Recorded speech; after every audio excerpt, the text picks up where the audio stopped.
안녕하세요. 사연에 빠지다의 DJ 민영입니다. 오늘도 두 가지 사연 준비되어 있는데요. 오늘의 사연이 재미있으셨다면 구독과 좋아요 버튼도 꼭 눌러주세요. 그럼 오늘의 사연 바로 만나볼게요. 안녕하세요. 저는 직장 생활하며 두 아이 키우고 있는 40대 유부녀입니다. 결혼하고 나서 줄곧 직장 생활과 육아를 병행하고 있어 몸이 10개라도 모자랄 만큼 바쁘게 살아왔어요. 그것만으로도 이미 제 생활에 다른 여유라고는 없이 할 일이 넘쳐나서 포화 상태였기 때문에 솔직히 그동안 친구 한번 마음 놓고 만나기도 쉽지 않았어요. 친정이나 시댁 역시 살뜰히 챙길 만한 여력이 되지 않았고요. 그래서 차마 상상할 수조차 없었던 일이 벌어졌을 때 어디에다 하소연할 곳도 없어 답답한 마음에 속이 터져나가는 줄 알았습니다. 저를 이렇게나 당황하게 만든 사람은 다름 아닌 저희 친정엄마였습니다. 항상 의연한 모습을 보이시며 저와 제 동생을 지켜주셨던 분이었기에 충격은 더욱 컸습니다. 솔직히 저는 제가 저희 엄마 때문에 속 썩일 일이 생길 거라고는 생각조차 해본 적이 없습니다. 그렇기에 엄마의 일탈은 놀라움을 넘어 제게 배신감까지 안겨줄 정도였어요. 엄마, 아니지? 설마 내가 잘못 본 거지? 엄마가 그럴 리가 없잖아. 나도 참을 만큼 참았다, 정말. 엄마는 사람 아니냐? 이게 너희한테 이렇게까지 얼굴도 못 들 정도로 사죄해야 할 일이야? 제발 정신 차려, 엄마. 살면서 이 일만큼 저를 경악하게 한 일이 없었습니다. 어디 가서 누구한테 속 시원하게 털어놓을 수조차 없었어요. 답답한 마음에 이리저리 인터넷을 뒤지다 알게 된 이 채널이 아니었다라면 아마 마음속을 억누르다 못해 터져버리고 말았을 거예요. 저희 친정엄마는 저와 제 남동생을 오랜 시간 홀로 키워내셨습니다. 아버지께서 저희가 아직 초등학생일 때 암으로 일찍 돌아가셨거든요. 결혼하면서 다니시던 직장도 정리하시고 저희 남매 낳아 기르는 데 전력을 다하셨기에 갑작스럽게 아버지가 돌아가시면서 생긴 가장의 공백을 메우느라 엄마가 얼마나 모진 고생을 하셨을지는 말로 다 표현할 수조차 없을 겁니다. 배우자를 잃은 슬픔을 미처 추스르기도 전에 엄마는 곧장 생활전선으로 뛰어드셨어야만 했습니다. 그도 그럴 것이 아버지께서 남겨주신 것이 그리 많지도 않은 상황에 아직 한참을 더 키워야 할 자식이 둘이나 딸려 있었으니까요. 장례를 치른 지 얼마 되지도 않아 엄마는 곧 인근 식당에서 설거지 하는 일을 시작하셨습니다. 아무리 살림에 이골이 난 베테랑 주부라고 해도 일반 가정 꾸리는 것과 식당 일은 차원이 달랐겠죠. 매일 사방이 캄캄해지고 나서야 지친 몸을 이끌고 귀가하시는 엄마 손은 온통 물집과 주부습진으로 성한 날이 없었습니다. 그게 어린 마음에 얼마나 가슴이 아팠는지 몰라요. 아이고, 우리 착한 딸, 또 안 자고 엄마 기다렸어? 내가 엄마 손발 주물러 주기로 했잖아. 괜찮대도 그러네. 못생긴 엄마 손 주무르겠다고 우리 딸 고운 손 다 붓겠어. 안 못생겼어. 속상한 마음에 소리를 빽 지르긴 했지만 고왔던 엄마의 손은 날이 갈수록 퉁퉁 붓고 투박해져만 갔습니다. 그게 꼭 엄마의 힘든 처지를 적나라하게 보여주는 것 같아서 엄마 손에 핸드크림을 듬뿍 발라드리고 고사리 손으로 요령없는 마사지도 조물조물 해드렸지만 솔직히 그게 뭐 그렇게 효과가 있었겠습니까? 그럼에도 엄마는 제 엄마 손을 붙들고 이리저리 씨름하는 딸내미를 말없이 미소 지으며 바라보시곤 했어요. 제 엄마랑 누나가 맨날 그러고 있으니 아직 초등학교 저학년이던 동생도 옆에 붙어서 꾹꾹 엄마 손을 눌렀습니다. 내가 무슨 복이 이렇게 많아 새끼들한테 벌써 이렇게 효도를 다 받을까. 엄마가 너희들 보는 낙으로 산다. 엄마 딴에는 애를 쓰는 자식 새끼들 예쁘다고 해주시는 칭찬이었지만 그 말을 들으며 속으로 눈물을 삼킨 게 한두 번이 아니었습니다.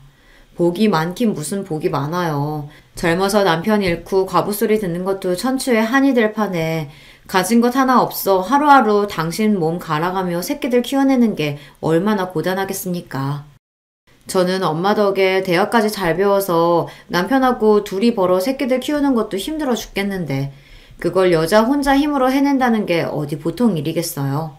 거기다 믿을 구석이라고는 하나도 없이 하루아침에 세상에 던져진 거나 다름없는데 말입니다.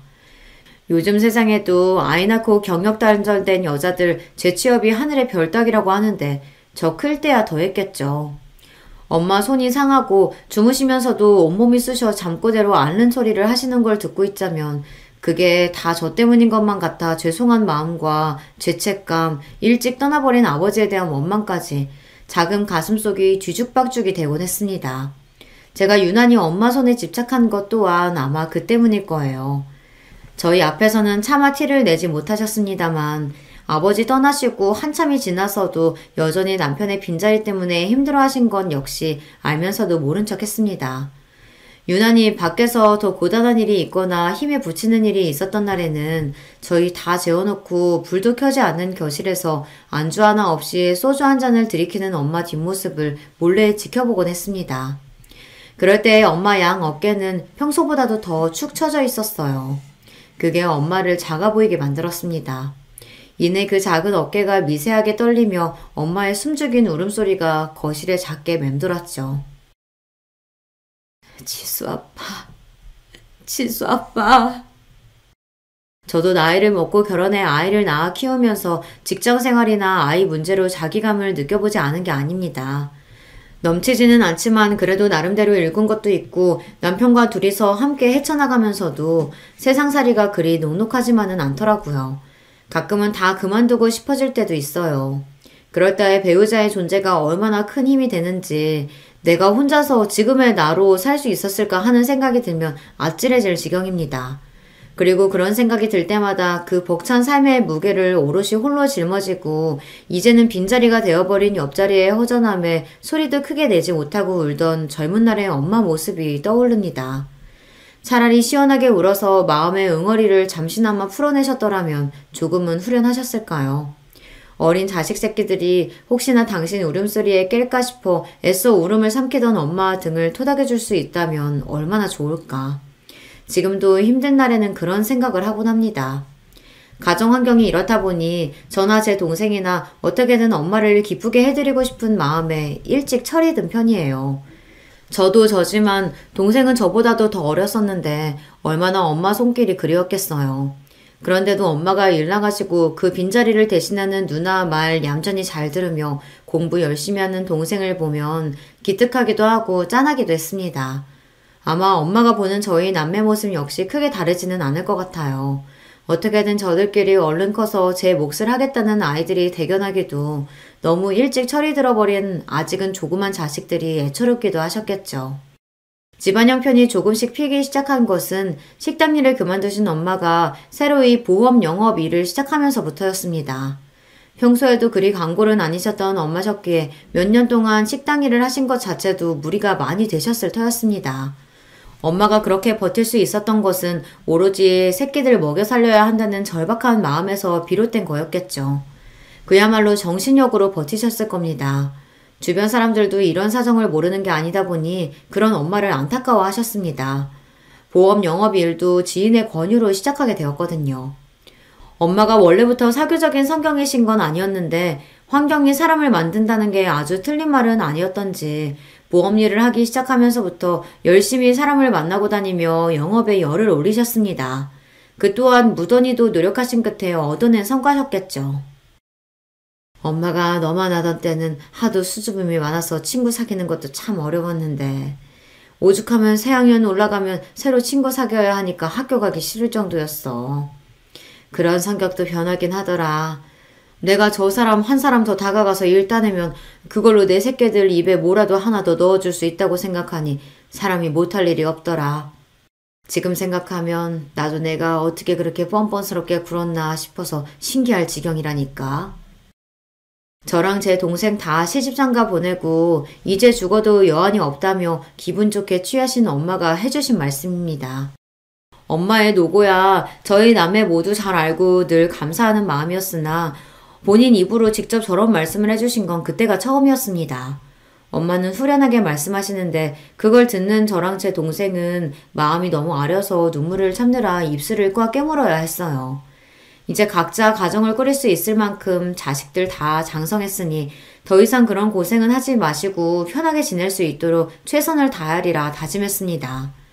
아마 남편과 처음에 쉽게 가까워질 수 있었던 것도 이런 제 성장 배경과 아주 연관이 없지는 않을 거예요. 남편도 저처럼 편부모 가정에서 자랐거든요. 다른 점이 있다면 제가 아빠를 일찍 여의고 홀어머니 밑에서 자랐다면 남편은 어머니가 일찍 돌아가셔서 시아버지께서 홀로 아들을 키우셨다는 겁니다. 나 하나 낳고 어머니가 내도록 아프셨어. 엄마에 대한 기억을 떠올리면 항상 아파서 누워 계셨던 것만 생각나서 사실 엄마랑은 별로 추억이 없어. 일하시면서도 아버지가 나까지 돌봐주시느라 항상 고생하셨지. 시어머니께서는 8년간 투병 생활을 하시다 운명을 달리하셨다고 해요. 말이 8년이지 그게 보통 긴 세월인가요? 거의 10년이 다 되어가는데 혼자서 돈 벌면서 아이 키우는 것도 쉽지 않은데 거기다 배우자의 간병까지 하셨던 시아버지셨습니다. 오죽하면 긴병에 효자 없다는 말이 다 있겠습니까? 부모 자식 간에도 그러한데 부부 간에 그러기에 더욱 어려운 일이었겠죠. 요즘도 그렇지만 특히 남편이 아내 간병하는 건 그리 흔하지 않잖아요. 그럼에도 묵묵히 자신에게 주어진 모든 상황을 감내하고 받아들이신 시아버지셨습니다. 지금에서야 나도 어른이 되고 자식 낳아 키워보니까 그때 아버지 삶이 얼마나 고단하셨을까 싶어.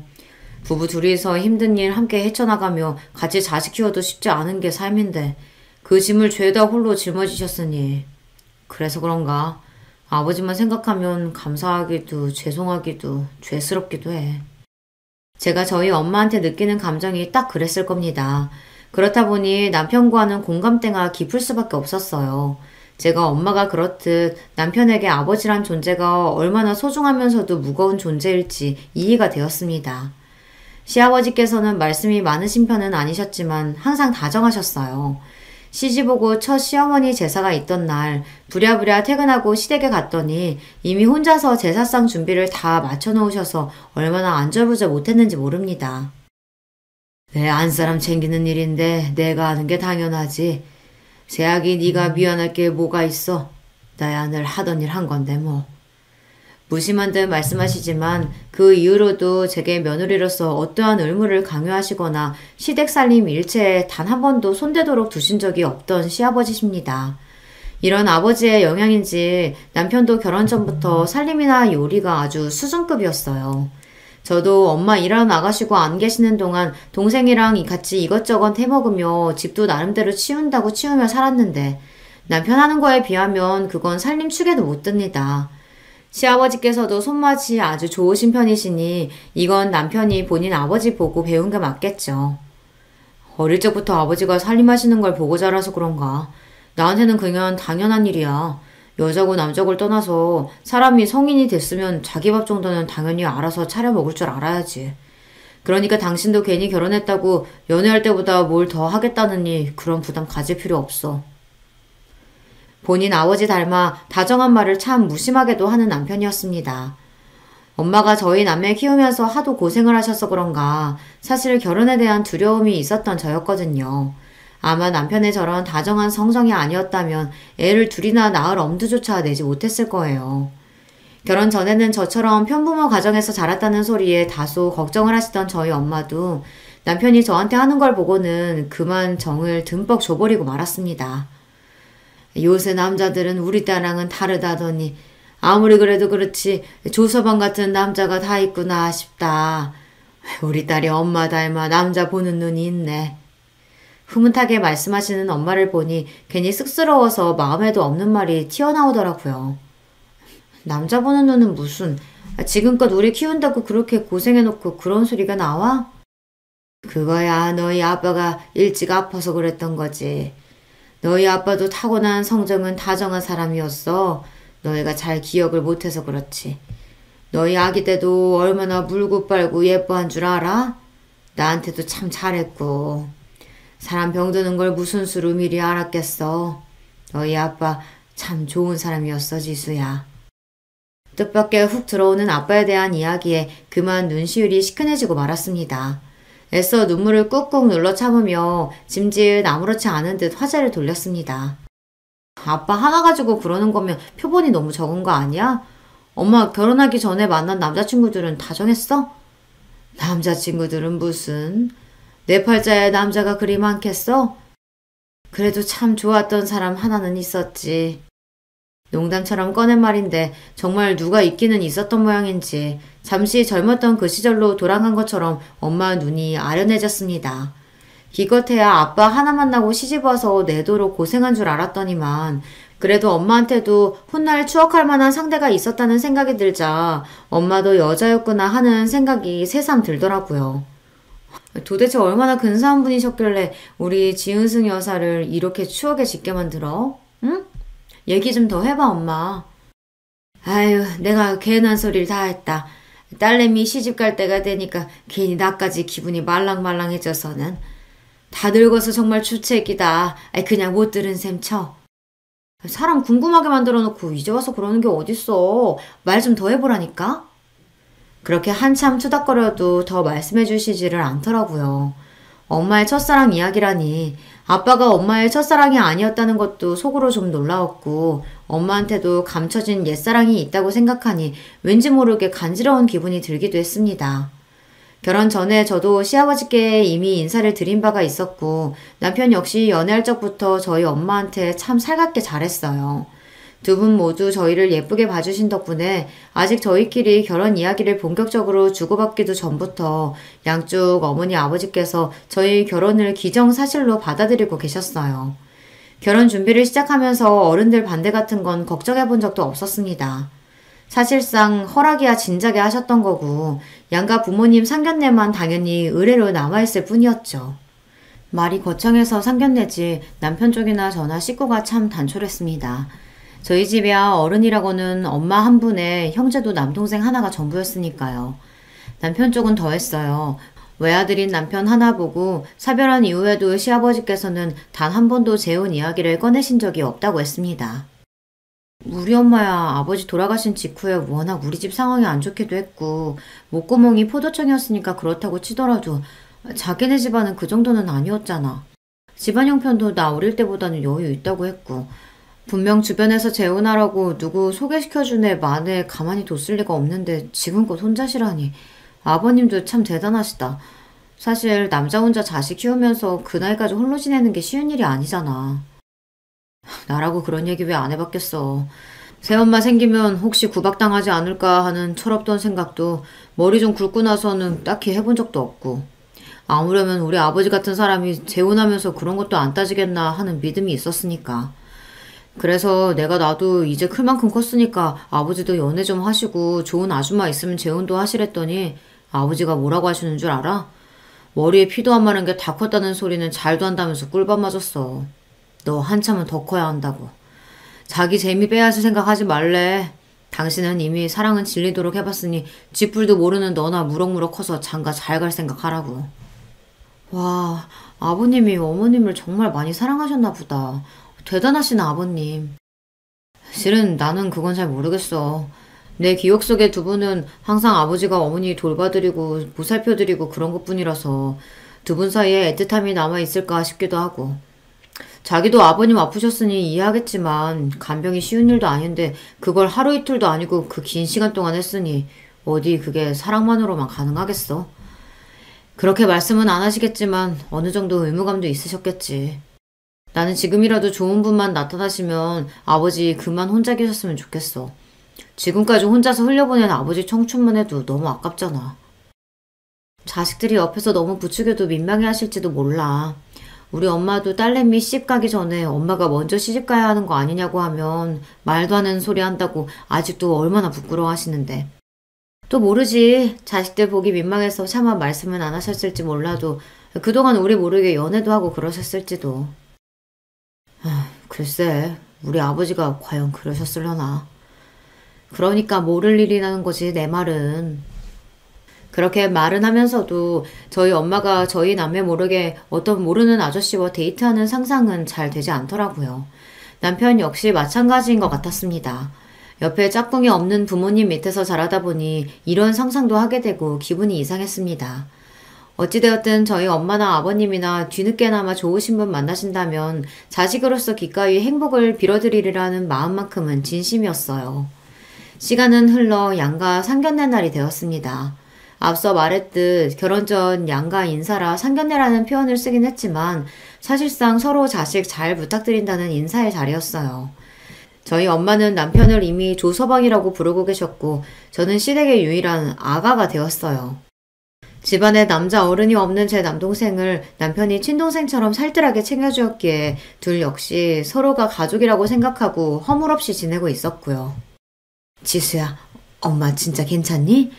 내가 신경 쓴다고 쓰긴 했는데 그동안 먹고 산다고 바빠서 워낙 꾸미고 살질 않아놔서 우리 딸 엄마 때문에 괜히 기죽으면 안 되는데.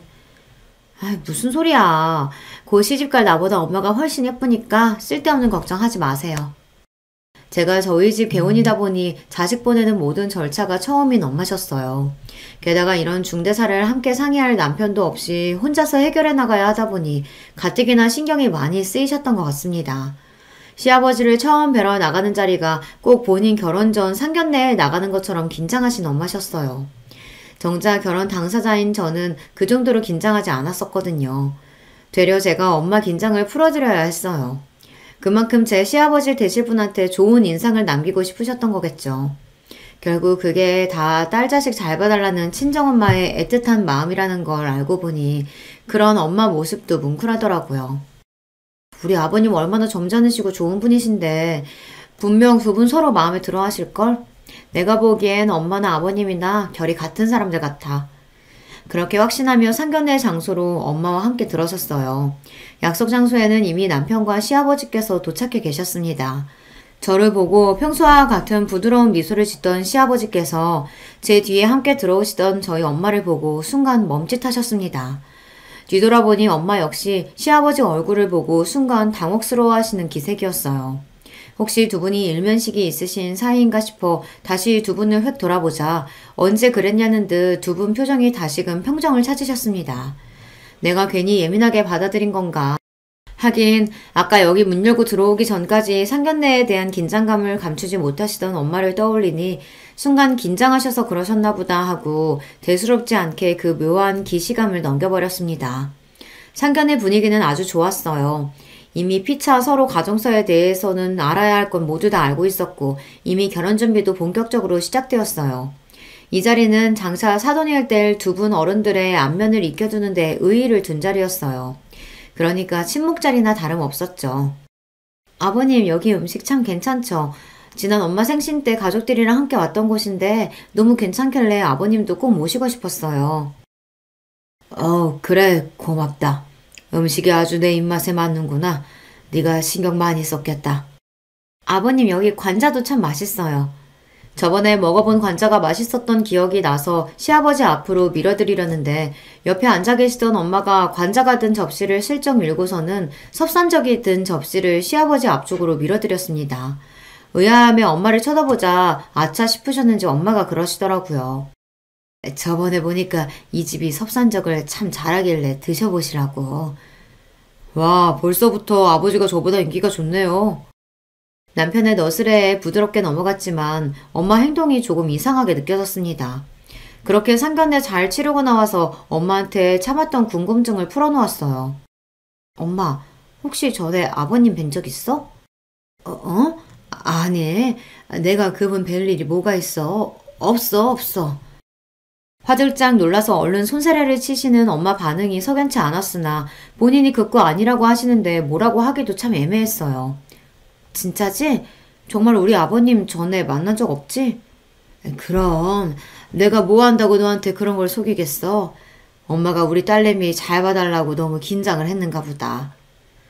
하긴 그것도 그랬습니다. 뭔가 문제가 있는 사이인 것 같으면 제가 그 집에 시집가도록 엄마가 두고만 보지는 않으셨을 테니 설마 걱정할 일이야 있겠나 싶었어요. 그렇게 무사히 결혼식을 치르고 남편과 꿈같은 달콤한 신혼을 보내게 되었습니다. 저희 본가나 시댁이나 다들 사이는 나쁘지 않았으나 그래도 사돈이라는 게 일반 지인처럼 편안한 사이는 아니다 보니 두 분이 따로 만날 만한 일도 별로 없었어요. 그랬기에 상견례에서의 기시감은 금세 사라져버리고 말았습니다. 그때는 남편과 저희 둘만 생각하기에도 정신이 없었고 그러다 연년생으로 아이들이 태어나면서부터는 정말이지 눈코 뜰 새 없는 육아 전쟁이 펼쳐졌으니까요. 저 키운다고 고생하신 엄마한테 효도해야지 하던 결심도 이리저리 생활에 치이면서 뒷전이 되어버리고 말았습니다. 이래서 부모 마음이 자식 마음 같을 수 없다고 하나 봐요. 이것도 결국 핑계인 거고 제가 불효녀인 거겠죠. 남편과 둘이서 으쌰으쌰 해가며 힘을 내보아도 직장 다니면서 아이 둘 키우기가 쉽지가 않더라고요. 아이들 생긴 이후부터는 양가의 도움도 참 많이 받았습니다. 효도는커녕 손자까지 떠맡기는 못난 자식이 되어버려 송구스럽기가 이를 데 없었어요. 하지만 그런 못난 자식도 감싸 안아주시며 손자들에게 듬뿍 사랑을 쏟아주시는 두 분이셨습니다. 피치 못하게 남편과 저 두 사람이 동시에 야근이라도 하게 되는 날이면 저희 친정으로 혹은 시댁으로 아이들을 바쁘게 날라댔어요. 그마저도 할 수 없을 정도로 정신없이 바쁜 날에는 저희 엄마나 시아버지께서 직접 저희 집으로 와주실 때도 종종 있었습니다. 그럴 때마다 죄송스러워서 어쩔 줄을 모르는 저희에게도 언제나 대수롭지 않게 말씀하셨습니다. 자식 키우다 보면 별일 다 있는 건데 둘 다 사회생활 하느라 바쁜 사람들이 그럼 너희 둘 힘으로만 애들 키울 수 있을 줄 알았어? 다 이렇게 주위 도움도 받아가면서 애들 키우는 거야. 조서방한테도 괜히 마음 쓰지 말라고 하고. 기태 다 키우고 헛헛한 노인네한테 손자들 얼굴 보여주는 것만한 효도가 또 어디 있다고. 이렇게 자주 봐야 정윤이, 정우랑 정도 더 많이 들고 그러지. 할아버지라도 아무것도 안 하면 노인이면 어떻게 애들이 편히 여기겠어.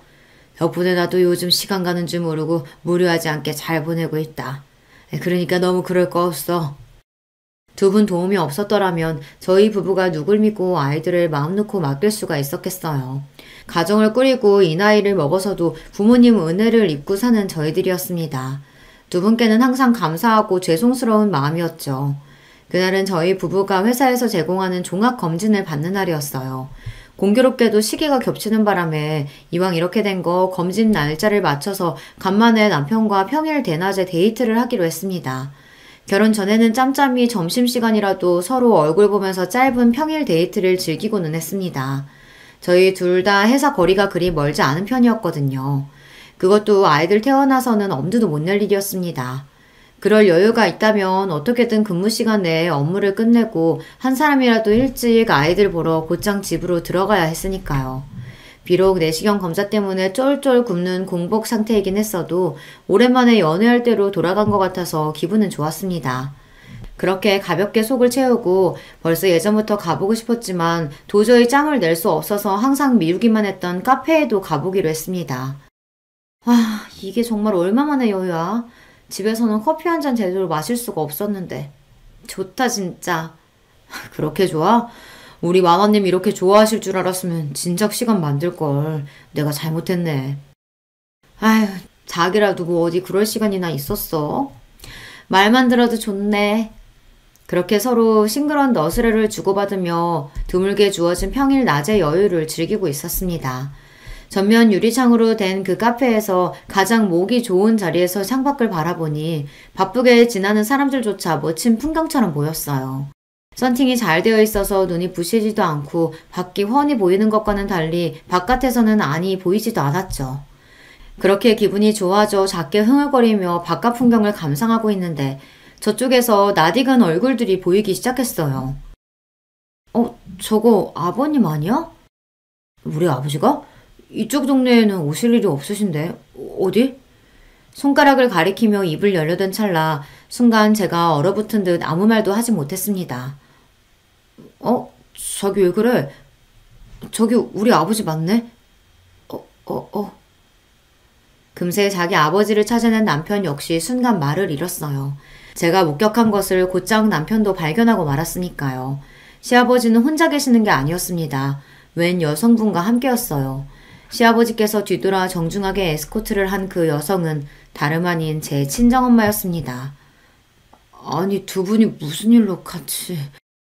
남편은 문장을 채 끝마치지도 못했습니다. 이미 제가 진작 발견한 것을 이제야 알아차린 모양이에요. 네, 그 두 분이 수줍게 웃으며 방금 들어선 곳은 카페 맞은편에 위치한 한 대형 모텔이었습니다. 그 차마 믿을 수 없는 광경에 아무 말도 내뱉지 못하고 남편과 저는 입만 떡 벌리고 턱이 빠지도록 제대로 움직일 수가 없었습니다. 그 두 분이 모텔 안으로 들어서고 한참이 지나서도 말이에요. 도대체 이게 내가 제대로 본 건 맞는지, 저 두 분이 왜 저 안으로 들어간 건지 머릿속이 뒤죽박죽이 되어 터져나갈 것만 같았습니다. 남녀가 같이 저 안으로 들어갔을 때 자연스럽게 전개될 상황에 대해서는 상상조차 하고 싶지 않았어요. 남이었으면 두 번 고민도 안 해보고 결론으로 직행했을 것을 어떻게든 다른 가능성을 만들어 보려고 용을 쓰고 있었어요. 정말이지 그것만은 안 될 말이었습니다. 어떻게 그럴 수가 있어요. 저희가 결혼한 지도 이제 10년이 다 되어가고 있었습니다. 도대체 저 두 분이 언제부터 저런 관계였던 건지, 자식들이 서로 결혼해서 손자들까지 봤는데 어떻게 저럴 수가 있는 건지 생각하면 할수록 더 미쳐버릴 것만 같았죠. 남편도 차마 입을 떼지 못하고 있었습니다. 어떻게 쉽게 입을 열 수 있겠어요. 그렇게 말을 고르고 고르다가 결국 그 두 사람에 대한 배신감에 제 인내심이 폭발하고 말았습니다. 어떻게 저럴 수가 있어? 어떻게? 여보, 일단 좀 진정하고. 당신 너무 흥분했어. 내가 지금 흥분 안 하게 생겼어? 내 앞에서 지금 무슨 일이 벌어졌는데? 알아, 나도 알아. 일단 집으로 가서 얘기하자, 어? 주변에 사람이 있든지 말든지 격한 감정을 주체하지 못하는 저를 남편이 간신히 달래서 겨우 집으로 왔습니다. 집으로 오는 내내 흥분을 가라앉히지 못해서 저도 모르게 숨소리가 쌕쌕 새어나갔습니다. 남편도 놀란 가슴 부여잡기는 마찬가지였겠지만 제가 거의 이성을 놓을 듯 흥분한 걸 보고는 무슨 일이라도 날까 싶어 조마조마했어요. 아니지, 설마 아닐 거야. 두 분 다 제정신이면 어떻게 그런 짓을 해? 세상에 사람이 자기들만 있는 것도 아니고. 집에 들어서자마자 꾹꾹 눌러 참았던 사자어를 터뜨리는 저를 보며 남편도 황망해 보였습니다. 세상에 이런 일이 생길 거라고 어느 누가 상상이나 했겠어요. 백주대낮에 친정엄마와 시아버지가 손붙잡고 모텔에 들어가는 광경을 남편이랑 나란히 감상하게 될 거라고 말이에요. 어디 막장 드라마에서나 나올 법한 비현실적인 상황에 기가 차서 헛웃음이 새어나왔어요. 뭐 현실은 드라마보다 더하다는 말들 많이 하긴 하지만 어떻게 일이 터져도 이런 일이 터질 수가 있는지요. 그 두 분이 평소에 자식들의 걱정거리나 골칫덩어리 문제 부모였다면 또 모르겠습니다. 두 분 모두 일찍이 홀로 되시고 자식들 키우는 일 말고는 한눈 한번 팔아본 적이 없으신 분들이셨어요. 그러기에 더더욱 충격일 수밖에 없었죠. 사람이 없어도 하필 왜 그 둘이란 말입니까? 우리 아직 그 두 분한테 아무 얘기도 들은 거 없잖아. 그러니까 너무 속단하지 말자, 어? 속단은 무슨, 당신 바보야? 그 꼴까지 봤으면 상황 다 끝난 거지. 그렇게 말하는 남편 스스로도 확신이 없어 보였습니다. 그 사람이라고 저랑 별반 다른 생각했겠습니까? 어떻게든 이 일을 덮고 싶은 것도 같고 저처럼 그 사람 역시 혼란스러웠겠죠. 저 역시 한껏 흥분해서 쏟아내고 나자 차츰 머리가 차갑게 식기 시작했습니다. 그러니 이걸 이제 어떻게 대응해야 하나 골머리가 아파지기 시작했습니다. 이대로 모른 척 지나가느냐, 대놓고 이 일탈을 그만둘 것을 종용하느냐 결정을 해야 했으니까요. 당신은 어쩔 생각이야? 남편이 쉽게 답을 하지 못했습니다. 아무려면 쉽게 답할 수 있는 문제가 아니었죠. 남편에게 물으면서도 저 역시 갈피를 잡지 못하고 있었으니까요. 그렇게 아버지 옆에 누군가 있길 바랬는데 하필이면 왜? 참다 남편 역시 감정을 토해내기 시작했어요. 제 말이 바로 그 말이었습니다. 한편으로는 두 사람 중 누가 먼저 접근해서 그 사달이 난 건지도 의문이었어요. 팔은 안으로 굽는 법이니 저희 엄마가 그럴 리 없다고 생각하면서도 지금껏 제가 봐온 시아버지 역시 그런 경우 없는 분이 아니라는 것을 떠올리자 속마음이 다시금 복잡해졌어요. 애초에 못 봤으면 모를까. 봤는데 어떻게 없는 일이 돼. 아버지하고는 내가 얘기해볼게. 당신은 어떻게 할래? 얘기를 해도 각자 부모님 각자 알아서 맡아서 처리하자는 뜻이었어요. 하긴 제가 시아버지한테 뭐라고 그러겠어요. 남편이 저희 엄마한테 뭐라고 그러겠어요. 얘기를 한다고 치면 그게 맞기는 하죠. 문제는 엄마와 그 문제로 이야기를 꺼내는 자체가 엄두가 나질 않았던 거죠. 나는 생각 좀 더 해볼게. 간신히 그렇게만 대답했습니다. 그렇게 며칠간 불면의 밤이 찾아왔어요. 처음에는 차마 믿고 싶지 않은 현실에 대해 부정하다가 더는 부정만 하고 있을 수 없게 되자 두 분에게 원망스러운 마음이 들었습니다. 세상에 널리고 널린 게 남자고 여자인데 왜 하필 저 두 사람이란 말입니까? 그 둘만 아니었다면 남편이나 저나 얼마나 두 팔 벌려 환영할 상황인데 이를 이렇게 만든 두 사람 때문에 참담한 심정이었습니다. 그러나 그런 마음도 잠시 그동안 여자로서 너무나 외롭게 산 엄마를 알기에 가슴이 아팠습니다. 자식들 키우는 동안 다는 몰라도 엄마한테 접근하는 아저씨들 없지 않다는 것 정도는 알고 있어요. 여자 혼자 애 키운다고 우습게 여기는 처죽일 놈들도 있었습니다. 그런 인간들 때문에 엄마 곁에 남자들에게 한때는 공격적이었던 적도 있었어요. 그건 엄마 역시 마찬가지였습니다. 그런 질 떨어지는 인간들에게 엄마는 항상 단호했으니까요. 그런 엄마가 마음을 연 상대가 시아버지라는 겁니다. 엄마라고 모를 리가 있겠어요. 인생의 모든 것을 자식에게 맞춰 사신 분들이세요. 자식들 생각하면 안 될 일이란 걸 누구보다 잘 아시는 분이 그러셨을 때는 그만큼 마음이 깊다는 뜻이겠죠. 사실 그게 더 걱정이었습니다. 차라리 가볍게 스쳐 지나가는 바람이었다면 이렇게까지 걱정할 일은 아니었을지도 모르죠. 하지만 저희 엄마도 시아버지도 쉽게 마음 내주실 만한 분들이 아니셨어요. 모르긴 해도 그 두 분 사이가 여간 깊지 않을 거라는 생각에 가슴께가 꽉 막히는 기분이었습니다. 여기까지 결론을 내고 보니 모른 척하고 지나가려고 해도 그럴 수 있는 일이 아니라는 걸 깨달았죠. 결국 무거운 마음으로 엄마와 대면하게 되었습니다. 오랜만에 딸내미가 데이트 신청했다고 마냥 기쁘게 나오신 엄마 얼굴을 보니 화가 남과 동시에 엄마 인생이 가여워서 심장이 쥐어짜는 듯 했습니다. 저는 화내지 않으려 애써 마음을 가라앉히고 차분하게 물어봤어요. 엄마, 요새 만나는 사람 있어?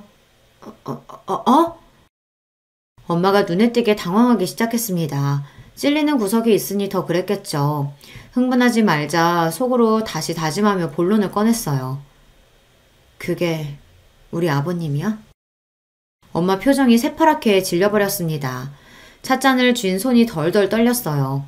제 눈도 마주치지 못하는 걸 보자 이렇게 자식 앞에서 죄인처럼 굴 거면서 어쩌자고 그런 일을 벌였나 싶어 순간 화가 치밀어 올랐습니다. 엄마가 어떻게 그럴 수가 있어?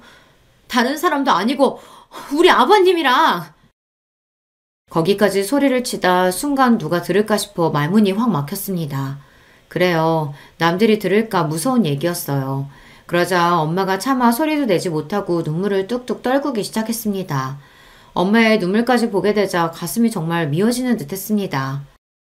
엄마, 대체 왜 하필이면 우리 아버님이야? 언제부터 그랬던 거야? 아니, 더 얘기할 거 없어. 정리해야 하는 거 엄마도 알지? 나랑 그 사람은 물론이고 대체 우리 정윤이 정우 어떻게 보려고 그런 짓을 해? 나라고 그러려고 그랬겠어? 엄마도 정말로 안 그러려고 했어. 정말이야. 겨우 그 말씀만을 하시고 눈물을 주체하지 못하는 엄마셨어요. 짐작은 했지만 이미 시아버지와 보통 깊은 사이가 아닌 듯 했습니다. 대체 이 일을 어떻게 해야 하나 눈앞이 깜깜했습니다. 그렇게 한참을 울고 나서야 겨우 엄마 울음이 잦아들었어요. 말없이 어색한 침묵을 견디는 시간이 길어져만 갔습니다. 이래서야 오늘 이야기하기는 글렀구나 하던 찰나 엄마가 입을 여셨어요. 윤석 씨, 그러니까 너희 시아버지랑은 결혼 전에 만났던 첫사랑이었어. 당시에 부모님 반대가 심해서 헤어지고 몇 년을 힘들어하다 만난 게 네 아버지였고 네 아버지를 진심으로 사랑했고 함께 사는 동안 충실했지만 윤석 씨랑 헤어지면서 워낙 힘들었기 때문에 살면서 가끔씩 생각은 났었어. 홀로 되고 나서는 지나간 사랑이 아쉬워서 그런가 더 그랬지. 그러다가 상견례 나가서야 네 시아버지 될 사람이 그 사람이었다는 걸 그제야 알게 된 거야. 맹세코 그 이전에 따로 그 사람 찾거나 한 적은 없었다. 엄마가 추악하던 그 첫사랑이 시아버지였다니 그것만으로도 충격적이었으나 아직 들어야 할 이야기가 많았습니다. 설마 사돈셀 사람인데 첫사랑이라고 한들 뭘 어떻게 해볼 생각 같은 거 감히 해본 적도 없었어. 이렇게 된 마당에 이런 소리 하니 믿기진 않겠지만 정말 추워도 그런 생각하지 않았다. 사돈자리가 원래도 그리 자주 볼 자리는 아니긴 했지만 일부러라도 마주치는 일 없게 하려고 내 딴에는 가지내를 썼어. 그러다 자식들 다 시집 장가 보내고 혼자 남으니 헛헛한 마음이 더해지더라. 너희 바쁠 때 애들 봐주러 너희 집에도 들락거리다 보니 본의 아니게 윤석 씨와 마주치는 일이 잦아지더라. 그러면 안 된다고 생각하면서도 끝이 그래서 그랬는지 쉽게 미련이 떨어지질 않더라고. 그러면 안 된다고 자식들이랑 손자 볼 낯 없다고 생각하면서도 여전히 다정한 그 사람한테 마음이 가는 건 어쩔 수가 없었다. 당장 헤어지라고 윽박지르고 싶은 마음이 들면서도 엄마가 가여워서 어떻게 해야 할지 모르겠더라고요. 오죽하면 그랬을까, 오죽하면. 그 생각이 드니 차마 입을 떼기가 쉽지 않았습니다. 엄마, 아무리 그래도 그렇지. 우리가 결혼하기 전이면 또 몰라도 지금 손주가 둘이나 있잖아. 엄마 스스로도 떳떳하지 못한 이 관계를 계속 이어나가겠다는 거야? 나중에 우리 애들이 알게 되면 엄마 손자들한테 이렇게 말할 수 있겠어? 엄마가 잘못한 거 알아. 엄마가 정말 미안해, 지수야. 잘못한 거 아니까 아무한테도 얘기 안 하려고 했어. 평생 비밀로 묻고 가려고 했어. 하지만 절대로 가벼운 마음으로 이런 짓 벌인 거 아니다. 나도 내 마음이 내 마음대로 되질 않아서 그랬어. 그 사람이랑 어디 나가서 관계 밝힐 생각 같은 거 추호도 없어. 그저 얼마 남지 않는 생 조용히 곁에서 아무도 모르게 서로 지켜주다 가자. 그런 마음이었다. 그러니까 엄마가 왜 그런 떳떳하지 못한 사랑을 하냐고. 엄마가 혼자야? 나도 있고 지석이도 있고 손자들도 있는데. 너도 내가 무슨 말 하는지 알잖아. 자식이랑 어떻게 같겠어. 하필이면 그 사람이 너희 시아버지라서 엄마가 정말 미안해. 엄마가 정말 씻을 수 없이 큰 죄를 지었다. 앞으로는 절대 들키지 않게, 너희들한테 티도 내지 않게 조심할 테니까 그냥 모른 척 해줄 순 없겠어? 엄마. 예상보다 강경한 태도였습니다. 이쯤 하면 엄마가 스스로 포기하실 줄 알았어요. 하지만 엄마 스스로도 어쩔 수 없는 마음이라니 제 눈도 못 마주치고 죄스러워하시면서도 끝내 시아버지와 정리하겠다는 말씀만큼은 하지 않으시는 엄마를 보는 제 속이 복잡해졌습니다. 엄마는 죽어도 정리를 못 하시겠대. 제 마음대로 되는 일이 아니래. 아버님하고는 얘기해봤어? 집에 돌아와 남편에게 그날 일을 털어놓았습니다. 말이 이어질수록 남편 표정도 어두워져만 갔습니다. 한숨을 푹 내쉬며 남편이 말했습니다. 우리 아버지도 마찬가지야. 난 우리 아버지한테 그런 면이 있는 줄은 몰랐다. 뭐라고 하시는데? 장모님 감싸기부터 하시더라. 잘못이 있으면 다 자기가 잘못한 거라고. 장모님은 잘못한 거 하나도 없으시다고. 그러니까 욕을 하거들랑 자기한테만 하고 원망도 자기한테만 하래. 무슨 성인군자도 아니고. 그렇게 말하는 남편 표정이 말이 아니었습니다. 지금 제 표정도 딱 저렇지 않을까 싶었어요. 한참을 말을 고르고 고르더니 이윽 후 남편이 입을 열었어요. 여보, 그냥 우리 모른 척하고 두 분 그냥 두면 안 될까? 여보. 그렇잖아. 그날 우리가 그렇게 우연히 두 분 본 거 아니었으면 애초에 이런 일이 생기지도 않았겠지. 평소에 두 분이 자식들이야 어찌됐든 신경도 안 쓰시는 분들이었다면 또 몰라. 자식밖에 모르시던 분들인 거 뻔히 아는데 두 분 사이가 그렇게 되기까지 얼마나 마음고생이 심하셨겠어. 서로 첫사랑이라고 하셨잖아. 애꿎게 사돈 사이로 다시 재회하긴 하셨지만 서로 마음 안 주려고 또 얼마나 애를 쓰셨겠어. 우리 결혼한 지 벌써 10년이 다 돼가. 그 긴 시간 동안 접지 못한 마음이면 정말로 접을 수 없는 마음이니까 그러신 거 아니겠어? 두 분이 당장 결혼을 하신다는 것도 아니고 앞으로 그러실 분들도 아니고. 그러니까 설득을 하라고 보내놨더니 당신이 설득돼서 오면 어떡해. 당장 결혼을 하실지 말지 그걸 어떻게 알아? 저 두 번 만날 거라고는 어디 상상이나 했어? 제 말에 남편 말문이 딱 막혔습니다.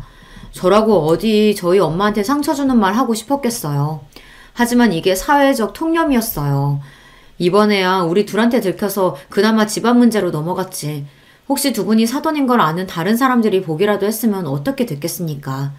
두 분의 지난한 역사야 알 바 아닌 타인들의 눈에 그 두 분이 어찌 비칠지 상상만 해도 아찔했어요. 그 시선에 또다시 다치게 되실 엄마를 생각하니 더더욱 그랬습니다. 제가 겨우 저희들 생각만 해서 그런 모진 말을 했겠어요. 이 관계는 누구보다 엄마 스스로에게 위험한 관계였어요. 고민 끝에 결국 시댁으로 시아버지를 찾아가게 되었습니다. 두 분 관계를 알게 된 이후에 처음 걸음하는 거였어요.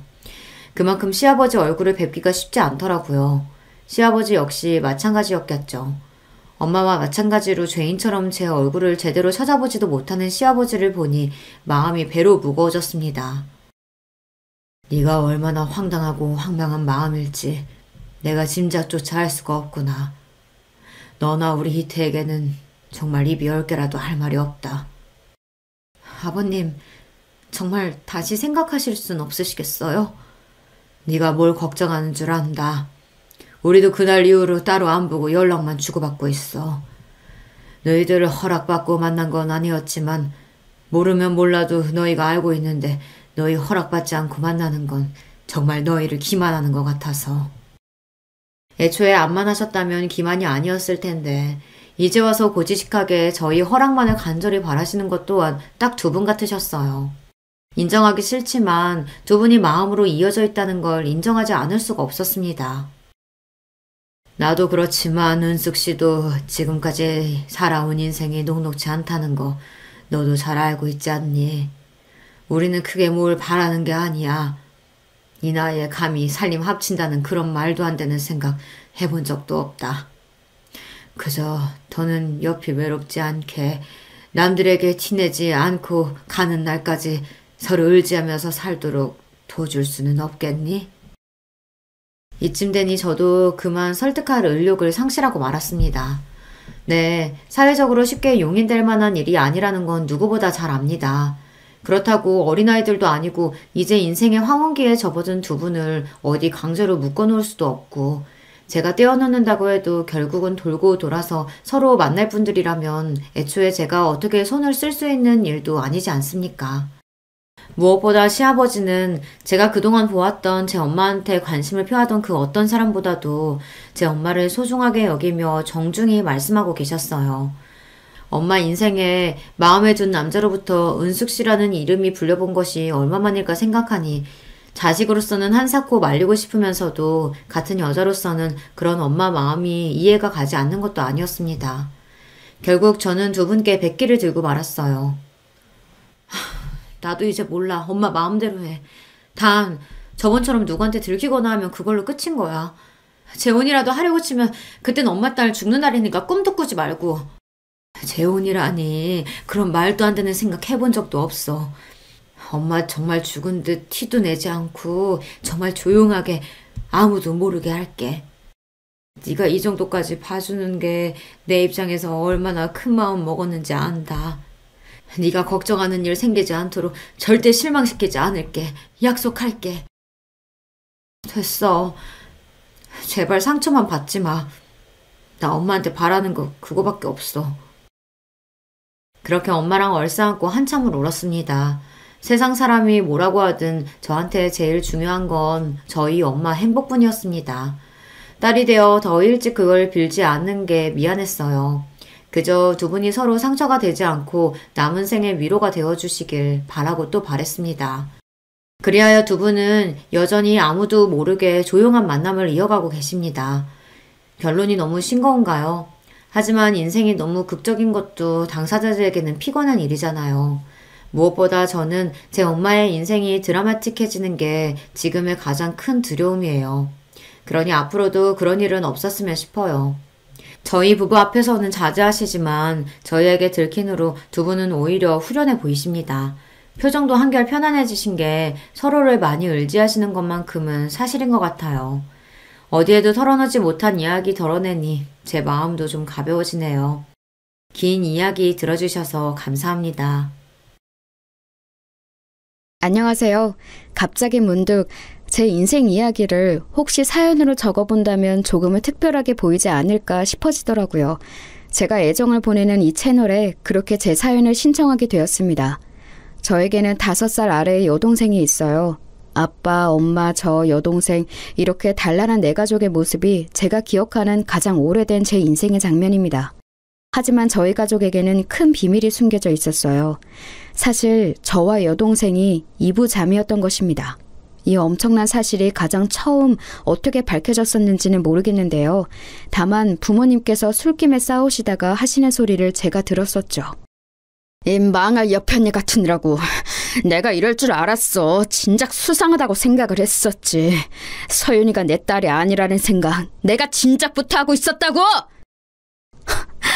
언제는 서윤이가 세상에서 제일 예쁘다면서? 첫째보다 둘째가 더 귀엽고 사랑스럽다고 할 때는 언제고 이제는 서윤이를 아예 모른 척하려고 해? 당신 입으로 서윤이를 평생 끼고 살겠다고 했었잖아. 당신 미쳤어? 그건 서윤이가 내 딸이 아닌 걸 몰랐을 때의 이야기지. 당연히 지금은 꼴도 보기 싫고 내 눈앞에서 사라졌으면 좋겠어. 당신도 마찬가지야. 둘이 함께 사라져. 나는 우리 첫째, 내 딸 서영이만 있어도 상관없으니까. 욕설이 오가는 험악한 상황 속에서 저는 남몰래 입을 틀어막았습니다. 아빠는 제 여동생 서윤이가 당신의 딸이 아니라는 것에 분노하시며 욕을 늘어놓고 계신 거였어요. 그날 옅게 된 대화 속에서 얼핏 추측을 해낸 것은 서윤이가 엄마와 친분을 유지하며 지내시던 어떤 아저씨의 핏줄이라는 것이었습니다. 저도 그 아저씨를 잘 알지는 못했지만 얼굴 정도는 알고 있었죠. 충격적이었어요.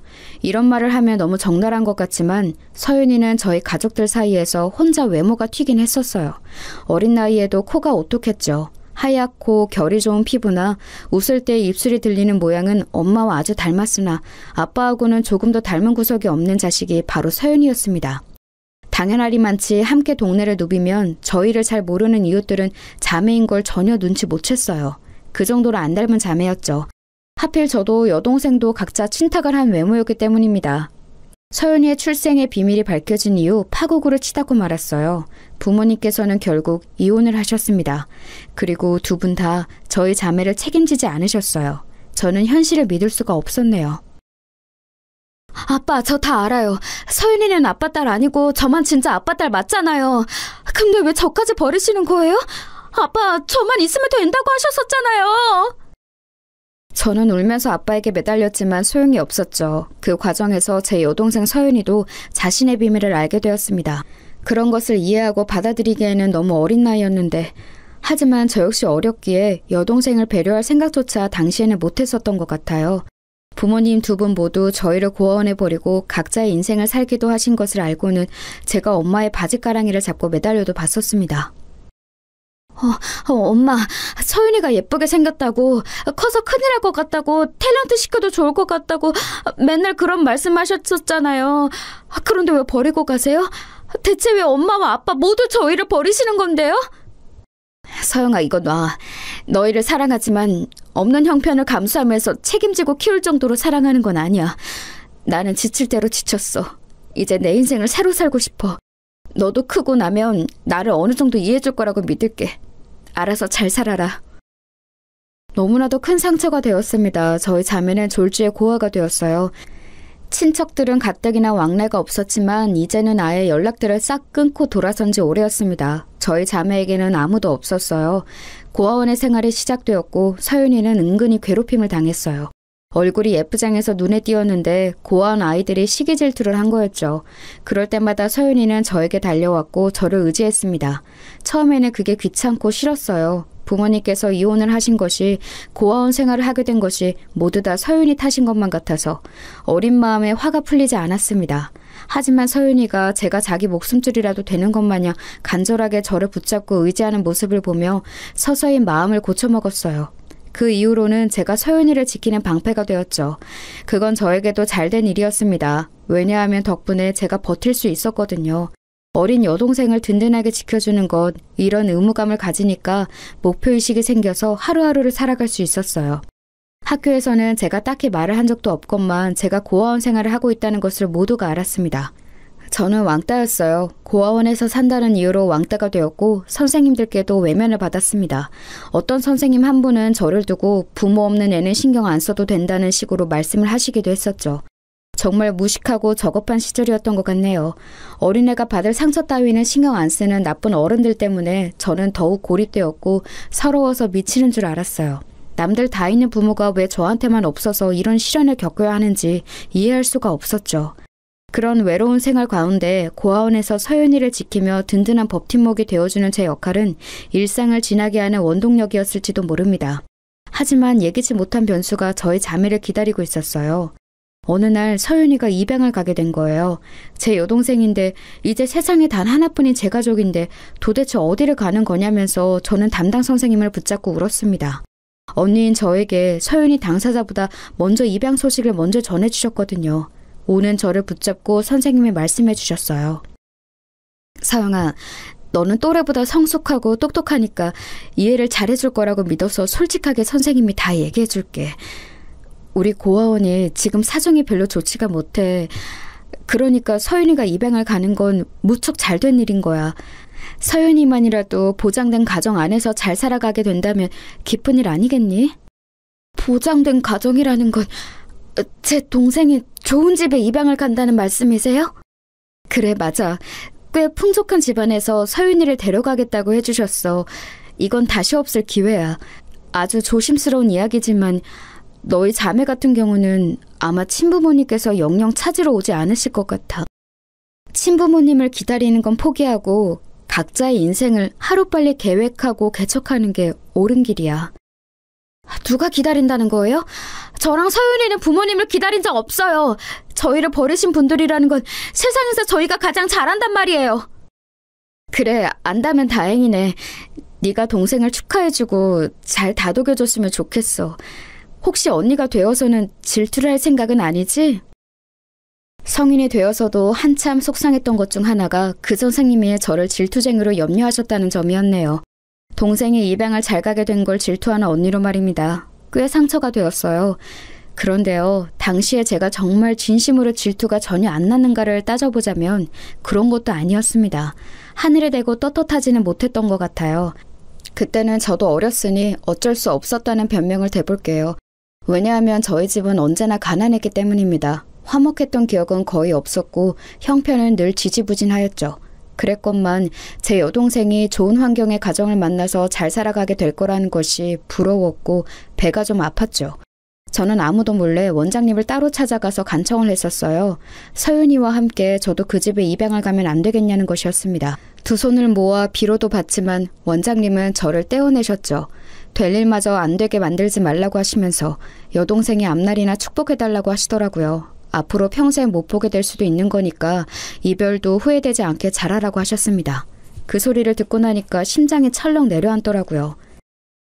나는 5년 전의 일을 어느 정도로 기억하지? 어렸을 때니까 어쩔 수 없이 기억이 잘 안 나. 거의 기억들이 희미한데 그렇다면 서윤이는 크고 난 뒤에 나를 잊게 되는 걸까? 아빠랑 엄마까지 해서 넷이 살던 우리 가족의 모습은 아예 잊을지도 모를 일이고 나의 존재도 별것 아닌 것으로 기억에 남길 수 있겠구나. 왠지 겁이 났습니다. 그래서 그때부터 저는 서윤이의 손을 꼭 붙잡고 몇 번이고 이런 당부를 해주었어요. 서윤아, 너 절대로 나 잊어버리면 안 돼. 이제 앞으로는 네가 커서 나한테 연락을 해줘야 돼. 네가 나를 찾아야 돼. 왜? 그럼 언니는 나한테 연락 안 할 거야? 언니는 나 안 찾아올 거야? 엄마가 우리 버린 것처럼, 아빠가 우리 버린 것처럼 언니도 나한테 그렇게 하는 거야? 얘가 무슨 소리를 하는 거야. 그런 건 절대 아니야. 그냥 너하고 이제 헤어지면 우리가 만날 길이 어려워지니까 그러는 거야. 나는 너를 찾을 수 없으니까 네가 나를 찾는 수밖에 없어. 내가 여기에다가 다 적어놨으니까 이거 꼭 잃어버리지 말고 머릿속에도 외우고 있어. 알았지? 저는 최고로 아끼는 예쁜 노란 색감의 색종이에다가 너무 아끼는 나머지 필통에서 꺼내지도 못했던 사인펜으로 제 이름과 생일과 고아원 주소를 적었어요. 부모님의 성함도 적었었네요. 그런 것들을 줄줄이 적은 걸 서윤이에게 건네주었는데 제법 의연한 얼굴로 알겠다고 하더군요. 그 모습에 안심이 되면서도 섭섭했습니다. 야, 이 바보야. 가기 싫다고 그래야지. 언니하고 떨어지기 싫다고. 입양 가기 싫다고 그래야지. 너는 진짜 세상에서 제일 바보인 동생이야. 너 이제 내 동생 하지 마. 아니야, 언니. 나 언니하고 떨어지기 싫어. 떠나기 싫어. 계속 언니 동생 하고 싶어. 아빠가 나는 가짜 딸이라고 그랬으니까 언니가 나 귀찮아서 멀리 보내버리는 줄 알았어. 나를 진짜 동생이라고 생각해주지 않는 줄 알았어. 그때 서윤이가 눈물 콧물을 다 흘리면서 저에게 말했고 저 역시 엉엉 울기 시작했습니다. 저도 어렸던 때인데 서윤이는 얼마나 더 어렸을까요? 그 어리대 어린 아이의 입에서 그런 말들이 나왔다는 게 지금 생각해도 제 가슴을 아프게 울립니다. 서윤이를 붙잡고 숨이 넘어가도록 울던 그때 제 가슴 안에서 질투 같은 얄팍한 감정들은 모두 눈물과 함께 녹아내렸어요. 오로지 여동생의 안녕을 바라는 언니의 절절한 심정이 되어 있었지요. 그날에 깨우쳤던 것 같아요. 사실 저희 자매는 고아원에 버려지기 이전부터 서로에게 서로뿐이었다는 것을 말이죠. 애틋하게 서로의 손을 꼭 붙잡은 채 입양날까지 얼마 남지 않은 짧은 기간을 소중히 보냈어요. 씩씩하게 굴던 서윤이는 막상 입양 가는 날이 되자 저에게 매달려 다시 울음을 터뜨렸습니다. 왜 저와 떨어져야 하는지 모르겠다고 했어요.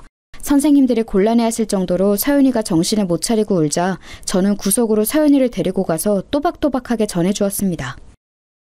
울지마, 뚜! 앞으로 이렇게 울면 안 돼. 그러면 네가 그 집에서 미움받을지도 몰라. 또 버림받는 건 슬프잖아. 그렇게 되면 안 돼. 알았지? 서윤이, 너는 내 동생이지만 정말로 예쁘게 생겼어. 그러니까 예쁨 받을 수 있을 거야. 정신 똑바로 차리고 잘 살아야 돼. 언니, 우리는 왜 가족이 다 따로 살아야 돼? 같이 살면 안 되는 거야? 엄마, 아빠하고 다 같이 사는 애들은 왜 그런 거고 우리를 왜 이런 거야? 우리가 함께하면 좋겠지만 그럴 수 없어, 서윤아. 학교에서 언니 반에는 이름도 얼굴도 예쁜 장미라는 애가 있어. 근데 성도 백이다? 백장미야. 이름 정말 예쁘지? 걔는 집도 잘 사는 모양이야. 가방도 옷도 빛이 나거든. 머리띠는 맨날 새 걸로 쓰고 와. 우와, 공주님 같은 언니인가 보다. 다들 그 언니를 좋아할 것 같아. 맞아. 친구들도 선생님들도 걔를 좋아해. 그런데 언니 반에는 이름도 촌스러운 김숙자가 있어. 걔는 고아원에 사는 나보다도 못해. 머리도 제대로 못 감은 때가 많고 옷은 구멍난 곳이 거의 그대로야. 선생님은 김숙자보다 백장미를 예뻐하셔. 어제도 학교에서 둘이 똑같이 교과 제창을 잘했을 때도 백장미에게만 박수를 치라고 하셨어. 김숙자에게는 그냥 자리에 앉으라 하셨지. 못됐어. 선생님 나빴어. 둘이 잘했으면 둘이 똑같이 칭찬받아야 맞는 거야. 그치? 하지만 서연아, 세상은 공평하지 않아. 백장미도 김숙자도 그리고 나도 아직 어리잖아. 그냥 어린애일 뿐이야.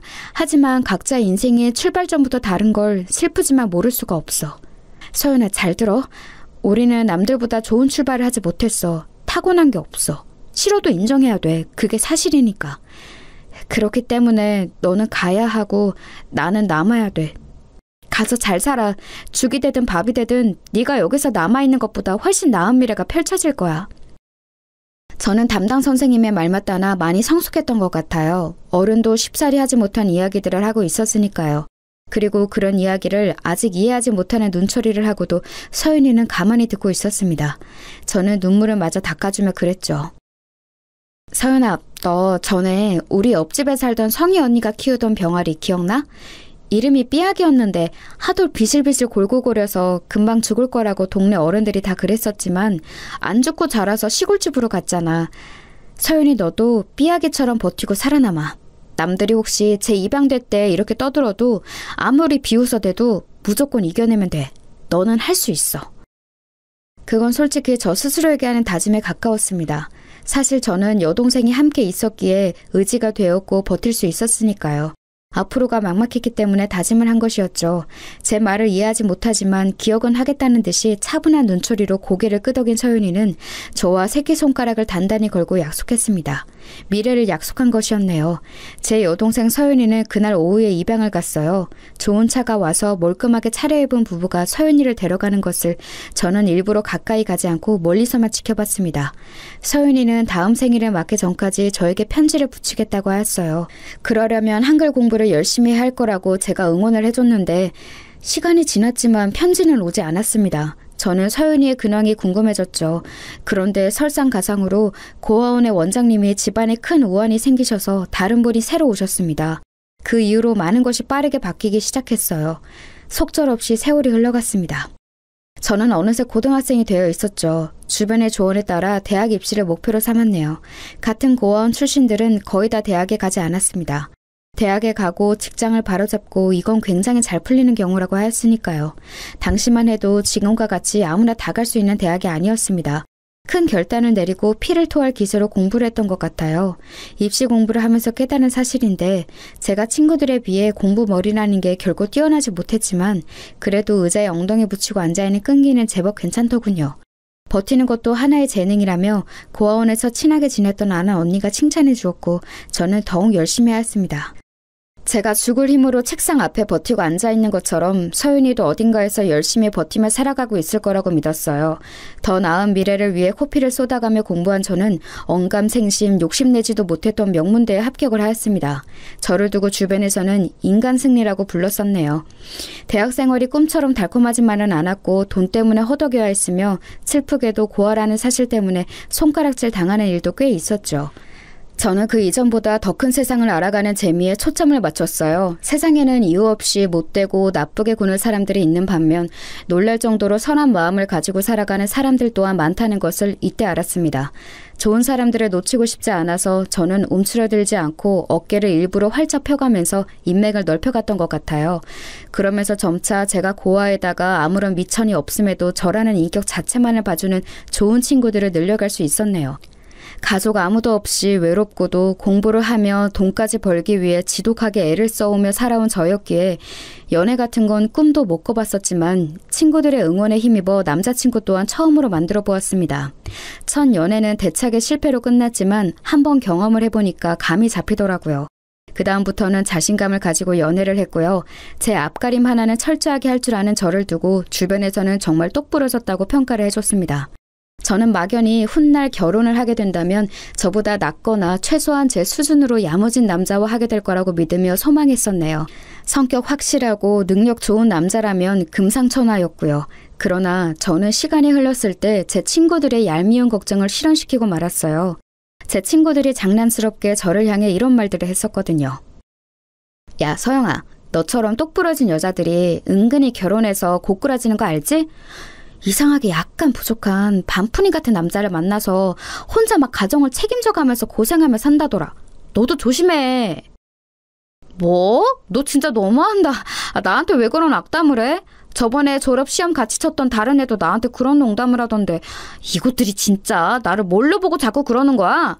나 같은 여자는 의사, 변호사 이런 전문직 만날 것 같다고 예상 좀 해주면 어디 더 없나? 너희들 전부 나를 질투해서 그러는 거지? 에이, 아니야. 나름 근거가 있어서 그래. 사업병 걸린 남자, 폼 잡는 것만 할 줄 알고 남들 앞에서 부끄러움만 많이 타는 남자.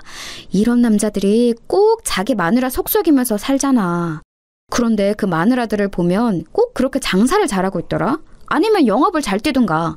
아무튼 그렇게 반강제적으로 슈퍼우먼이 돼서 똑부러진 장점을 슬프게 활용하면서 사는 부부가 많아. 내가 TV를 하도 많이 보는 사람이라서 아는 거야. 그때는 스마트폰이라는 것이 보급되기 이전이었으므로 TV만 주구장창 쳐다보았던 그 친구의 눈에는 한량 같은 남자를 잘못 만나서 억지로 슈퍼우먼이 되어서 가정을 이끌어가는 여장부와 똥폰만 잡을 줄 알고 이리저리 훈수나들 줄 알지 생활력은 빵점인 놈팡이의 조합이 자주 보였던 모양입니다. 저는 시간이 한참 지나서야 깨닫게 되었죠. 친구들이 자꾸만 저를 두고 장난스레 그리 말을 했었던 건 남들의 눈에 제가 어쩌면 헛똑똑이 유형처럼 보였기 때문일지도 모른다는 사실은 말입니다. 어렸을 때는 왜 이런 게 안 깨달아지는지 모르겠어요. 어느덧 결혼을 머릿속에 그릴 나이가 되었을 때 만난 남자는 똑부러지는 것과는 거리가 꽤 있었습니다. 저에게는 없는 감수성, 꾹꾹 글자를 눌러 쓴 손편지에 꽃잎으로 봉투를 밀봉한 것이라든지 이런 걸 보면서 제가 홀랑 넘어가 버렸던 것 같아요. 남자친구가 황금빛의 물결치는 갈대밭에서 저에게 청혼을 했을 때 그 멋진 감성을 뿌리치고 제가 어떻게 거절을 할 수 있었겠나요? 저에게 청혼하기 위해 꿇은 한쪽 무릎이 왠지 모르게 아주 많이 든든해 보였습니다. 가족이 없는 저에게 자기가 가족이 되어주겠다는 그 말 또한 아주 달콤하게 들렸고요. 연애 기간이 길지는 않았으나 연애하는 내내 저에게 꿀처럼 달콤한 말들을 많이 해준 사람이었어요. 아등바등 아주 악착같이 살아오느라 바빴던 저에게 남자친구 같은 사람은 거센 소나기가 갑자기 내린 길에서 반갑게 만난 오두막 같은 존재였습니다. 제가 넘어져서 울고 있을 때 저를 일으켜줄 힘이 있는지는 확신할 수 없으나 저와 함께 울어줄 것 같은 그런 느낌을 주었죠. 그리고 무엇보다 남자친구와 만나는 동안 저에게는 엄청난 호재가 있었는데요. 그것은 바로 아주 오랜만에 눈물의 상봉을 이뤄낸 것이었답니다. 네, 맞아요. 제가 오래전에 고아원에서 헤어진 제 여동생 서윤이를 다시 만난 거예요. 서윤이 쪽에서 저를 수소문한 끝에 서로가 만나게 되었죠. 옛날 그때 서윤이가 왜 저에게 편지를 붙이지 않았는지 저는 내내 의문이었는데 비로소 전말을 알게 되었습니다. 알고 보니까 서윤이가 입양을 간 지 몇 달이 지났을 때 병원에서 한 가지 엄청난 사실을 마주했던 거예요. 그건 바로 백혈병이었어요. 지금은 백혈병이라는 병명의 무게가 당시보다 덜하다고 생각합니다. 옛날에는 백혈병에 걸렸다고 하면 무조건 머릿속에서 죽느냐 사느냐부터 떠올랐으니까요. 서윤이는 자기 생일을 불과 한 달 앞두고 병원 생활을 시작했습니다. 경제적으로 넉넉한 집안이었기에 서윤이가 치료를 받을 수 있었고 정말 다행인 일이었죠. 만약 고아원 생활을 계속했다면 백혈병에 걸렸다는 사실도 제때 발견하지 못한 채 진짜 큰일로 번질 수 있었으니까요. 뒤늦게 그 이야기를 듣고는 제가 가슴을 쓸어내렸어요. 병마와 긴긴 사투를 벌인 서윤이는 당연히 그 기간 동안 학교를 다니지 못했어요. 그래서 서윤이의 새 부모님께서는 생각하셨던 건가 봐요. 서윤이의 미국행을 말입니다. 자유로운 교육 시스템 안에서 서윤이가 공부를 해나가길 바라셨던 것이죠. 긴 병원 생활을 마치고 열심히 요양생활도 다 끝냈더니 이제는 미국으로 가라는 소리를 들은 거잖아. 겁이 나거나 싫지는 않았어? 서윤이 너는 높지도 않은 그 고아원 건물 위로 올라가는 것도 무서워했었는데 어떻게 비행기를 탈 생각을 했어? 그게 사실은 나도 엄청 무서웠어. 겁이 났고 가기 싫었어. 외국이 무조건 미국인 줄 알았던 때였잖아. 그런 엄청난 나라에 내가 간다는 게 실감이 안 났고 얼굴도 모르는 이모라는 분의 집에서 살게 되는 것도 전혀 좋지 않았어. 그런데 나는 입양된 지 얼마 안 돼서 아픈 아이였잖아. 나를 딸로 맞아주신 새 부모님께 민폐를 끼친 것 같아서 늘 전전긍긍이었거든. 미국까지 가기 싫다 그러면 내가 정말 미움받게 될까 봐 그게 비행기를 타고 낯선 땅으로 가는 것보다 무서웠어. 언니가 그랬잖아. 꼭 버티라고. 그 말 기억하면서 미국에 갔어. 낯선 문화에 적응하면서 영어도 익히면서 인종차별과 싸워가면서 그렇게 대학을 졸업할 때까지 악착같이 살았지. 힘들 때마다 언니를 생각했어. 내가 치열하게 버티고 있는 만큼 언니도 반드시 그럴 것 같았거든. 그렇게 생각하면 위로가 되더라. 나는 언니 덕분에 이날 이때까지 잘 버티면서 살아온 것 같아. 서윤이가 덤덤하게 말을 하는데 세월이 흘러서 그 어렸던 아이가 어엿한 성인이자 사회인이 되었음에도 옛날 그 얼굴의 인상이 그대로 남아있는 게 신기했습니다. 그래서 저는 아직도 마냥 어린 제 여동생으로만 보였어요. 저도 모르게 손을 뻗어서 서윤이의 머리를 쓰다듬어줬죠. 잘했다고, 수고했다고, 건강하게 살아있어줘서 고맙다고. 그런 말들을 저도 모르게 했던 것 같아요. 제가 한참 중얼거리고 있는데 어느새 서윤이가 어깨를 들썩이면서 울고 있더군요. 그제야 저희 자매는 의연한 척을 집어던지고 서로를 끌어안았습니다. 그동안 서로 잘 버텼다고요. 그렇게 말을 했죠. 사실 저에게는 지난 세월 제가 쌓아온 역사라는 게 있었고 서윤이는 말할 것도 없이 자기 인생을 새로이 아주 멋지게 개척하며 살아온 바였죠. 그럼에도 자매라는 것은, 가족이라는 건 무게가 다르더라고요. 어색함이나 민망함은 아주 잠깐뿐이었고 전혀 다른 영역에서 살아왔음에도 이상하게 서로 눈빛만 봐도 편안한 공감이 느껴졌습니다. 예나 지금이나 서로에게 유일무이한 존재였죠. 사실 서윤이는 더 이상 서윤이가 아니었어요. 입양을 간 뒤로 새로 이름이 생겼고 미국에서 쓰는 영어 이름도 따로 있었거든요. 그래서인지 서윤이는 제 입을 통해 듣는 자기의 옛날 이름이 애틋하다며 웃음을 지었습니다. 아이처럼 웃는 서윤이었지만 사회적 위치는 전혀 꽤 위험이 넘쳤답니다. 미국에서 대학을 졸업한 뒤 어느 기업에서 짧게 일을 하며 실무 감각을 키운 서윤이는 한국으로 아예 들어온 명확한 목적이 있었어요. 그것은 바로 서윤이의 새 가족 중에 큰 이모 되시는 분이 설립하신 회사에 들어가기 위함이었습니다. 그 당시에는 굉장히 세련되게 느껴졌던 마케팅 전문 회사였어요. 미국에서 공부한 서윤이의 감각을 필요로 하는 곳이기도 했죠. 그 회사는 당시에 점점 더 규모를 키워가며 잘 나가고 있었습니다. 젊은 인력들이라면 모두가 선망하는 곳이기도 했고요. 그런 엄청난 곳에서 제 여동생이 총괄팀장으로 있으며 곧 회사의 총책임자 자리에 오를 것이라는 게 제 가슴을 벅차게 만들었어요. 언니, 혹시 우리 회사에 들어올 생각은 정말 없는 거야? 지금도 언니가 워낙 탄탄한 직장에 다니고 있어서 내가 강하게 더 권유를 하기는 민망하지만 우리 회사로 오면 연봉을 훨씬 더 많이 줄 수 있어. 무엇보다 내가 있는 곳이잖아. 제안은 진심으로 고맙지만 다시 한번 사양해야겠어. 나는 지금의 자리에 만족하고 무엇보다 내가 개척한 길을 오롯이 나만의 힘으로 걸어나가고 싶거든. 이제 너도 내 곁에 있고 언제든지 만날 수 있으니까 너한테 내가 확실하게 언니 파워를 보여줄게. 내가 얼마나 대단한 악바리인지 보여줄 테니까 앞으로 잘 봐. 하여간에 언니를 못 당하겠네. 내가 자라면서 언니와 헤어질 때를 기억해서 한 부분도 놓치지 않으려고 열심히 되새겼었는데 얼마나 내심 놀랐던지 몰라. 언니가 고작 그 나이에 세상을 통달한 듯이 의연하게 나한테 충고이자 조언을 남겼다는 게 두고두고 놀라웠어. 그래서 나는 아무리 노력해도 언니처럼 대단해질 수는 없겠다고 진작에 깨달았지. 아무튼 언니, 혹시라도 마음이 바뀌면 언제든지 얘기해. 우리 회사는 언니에게 문이 활짝 열려 있으니까. 고맙고 든든한 서윤이에게 제가 설마 그 회사 입사 문제로 아쉬운 소리를 하게 될 줄은 그때는 상상도 못했었네요. 다름이 아니라 결혼을 약속한 제 남자친구 때문이었어요. 남자친구가 직장 내 괴롭힘과 따돌림 문제로 힘들어하고 있었거든요. 그 계기도 어이가 없었습니다. 남자친구가 회식 뒤풀이에서 남자들끼리 질 나쁜 이 차를 가는 것에 끼지 않았다는 점이었죠. 여자 사원들을 향해 짓궂은 농담을 건네는 남자들에게 동조를 하지 않는 것 또한 원인이 되었습니다. 아직은 직장 문화에 대한 사회적 인식이 살짝 부족했던 때였어요. 부당함을 주장하며 혼자 맞서는 것은 너무 어려운 일이었죠. 남자친구가 그러더군요. 아무래도 이직을 해야 할 것 같은데 이 문제가 완전히 해결이 되고 자기가 새롭게 자리를 잡고 나면 그때 가서 저의 결혼을 본격적으로 진행해야 할 것 같다고 말입니다. 저도 그렇게 생각했어요. 당장 남자친구의 큰 고민이 해결되지 않으면 결혼이고 뭐고 말도 안 되는 일이었습니다. 남자친구는 굳이 서열을 따져보자면 저보다 살짝 아래급의 대학을 나왔고 성적도 최상위권은 아니었으나 최고의 강점이 있었어요. 그건 바로 고용하는 입장에서 보자면 가장 만만한 채용 대상이라는 점이었습니다. 지나치게 너무 잘난 것도 아니었고 외모가 튀는 것도 아니었으며 목소리나 말투, 성격 같은 것들도 굉장히 무난했죠. 인상은 수더분하면서 호감을 주는 편이었고요. 말을 몇 마디 섞어보면 성격도 유들유들 한다는 걸 상대가 금세 알 수 있을 정도였습니다. 의외로 모든 기업에서 잘나고 똑부러지고 대단한 인재를 선호한 건 아니었죠. 사람들과 어우러져서 자기 업무 수행을 잘 할 수 있으면 그게 최고였어요. 남자친구가 직장 내 따돌림 때문에 기가 확 죽어버려서는 성공적인 이직에 대한 자신감이 많이 떨어진 상태였는데 그것만 아니면 이직을 아주 잘할 거라고 저는 믿었어요. 그러다가 문득 서윤이의 회사가 머릿속에 떠오른 거예요.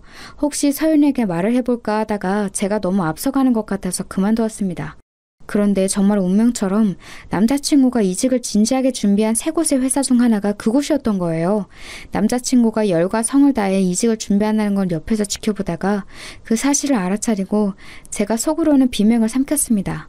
태연한 척을 하면서 남자친구에게 물어봤었죠. 이 중에서 어떤 곳이 가장 욕심났냐고요.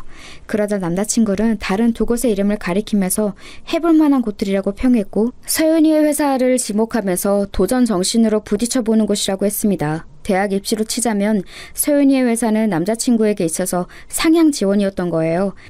붙기 힘들 것 같지만 되면 대박이니까 한줌 희망으로 지원을 해보는 건 말입니다. 그래서 저는 이제 조금 떨리는 심정이 되었고 남자친구에게 장난스레 누가 인맥으로 좋은 회사에 꽂아주면 이런 고생 안 할 텐데 이렇게 떠봤어요. 그런데 남자친구가 표정을 싹 굳히는 겁니다. 그러면 좋기야 좋겠지만 낙하산이라는 낙인이 찍혀서 직장 생활이 부담스러울 것 같고 자기도 그 생각에 사로잡혀서 힘들 것 같다고 하더군요. 약간 소심한 성격이었으니까요. 그래서 저는 고민이 되었어요. 몇 주째 힘들어하는 남자친구를 보았으니 도와주고는 싶은데 대놓고 도와주자니 뒷감당이 어려울 것 같았죠. 참고로 남자친구는 서윤이를 한번 본 적이 있었어요. 저한테 서윤이 얘기는 여러 번 들었었고요. 제가 어릴 적 헤어진 여동생을 만나게 됐다는 얘기도 해줬었고 저와 결혼할 남자니까 서윤이에게 얼굴 도장을 찍게 하려고 자리도 한번 마련했었습니다. 어라? 잠깐만. 그런데 가만 보니까 서윤이가 회사를 아예 물려받기 위해 한국에 왔다는 얘기는 내가 안 했던 것 같네? 그리고 서윤이는 나만 아는 이름이고 대외적으로는 다른 이름을 쓰니까 숨기는 게 가능하지 않을까? 거기까지 생각한 저는 서윤이에게 연락해서 솔직하게 상황을 말했습니다. 제 남자친구를 꼭 넣어달라는 것까지는 아니고 객관적으로 조건이 어떤지 자세하게 좀 봐달라고 그랬죠. 서윤이는 자기가 곧 총괄 책임 역할을 하게 될 것이기 때문에 흠을 만들고 싶지 않은 시기라고 하면서 철두철미하게 체크를 해볼 거라고 했습니다. 저는 그 의견에 적극 동조했고요. 그래서 솔직히 큰 기대까지는 안 했는데 이게 웬걸요?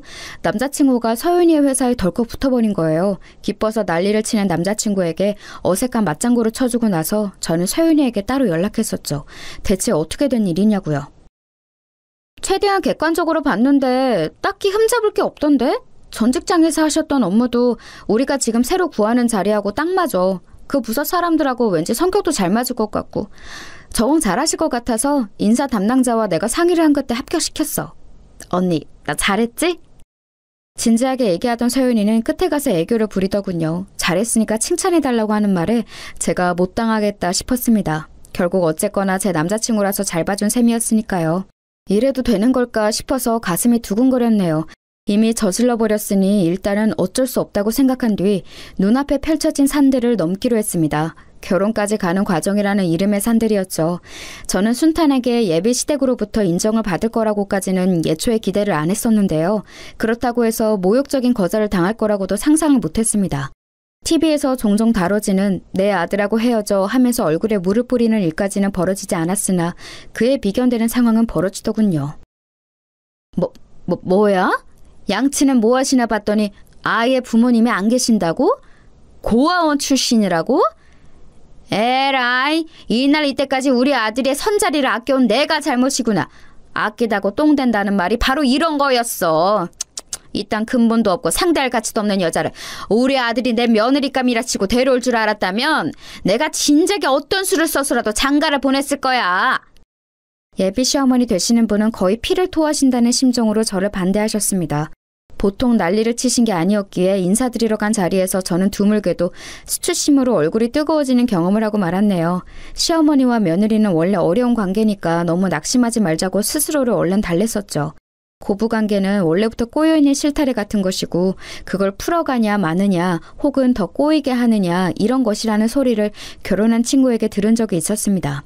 그만큼 고부관계가 쉽지 않아서 그런 것 같아요. 결혼한 제 직장 선배 한 명은 시어머니와 며느리가 필연적으로 물과 기름일 수밖에 없다는 말까지 했었죠.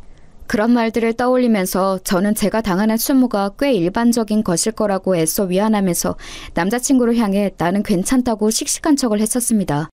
자기 모친이 워낙 유별나게 괄괄한 성격이시기는 한데 설마 이렇게 대놓고 반대를 하실 줄은 몰랐다면서 남자친구도 무척 민망해했어요.